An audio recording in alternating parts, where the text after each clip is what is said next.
One challenge posed to organic agriculture is the need for alternatives to conventional chemical fertilizers. One alternative many organic farmers incorporate is composting. Composting has nutritional benefits and can be made instead of purchased.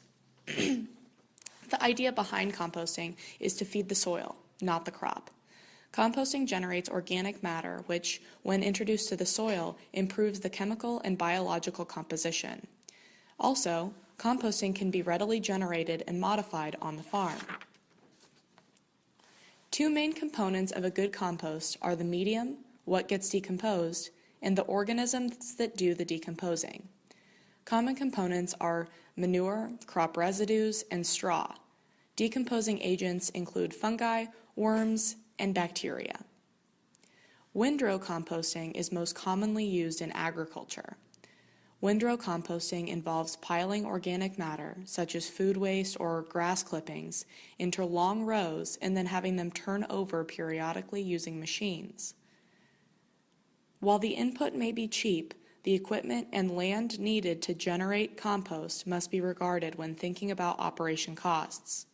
Turning equipment can be bought, or there are external companies that can be hired to manage turnover. When you run a business, time can be costly. When thinking about time management, consider not only the need for decomposition, but also the time to form rows, turn the piles, and reload the compost for crop distribution. Good compost can add macro and micronutrients in slow release form, decrease quantities of fertilizers required, increase the availability of many nutrients through improved cation exchange capacity, and regenerate the soil through breakdown of aggregates. Compost usually has a lower NPK percentage than chemical fertilizer, but can vary dramatically.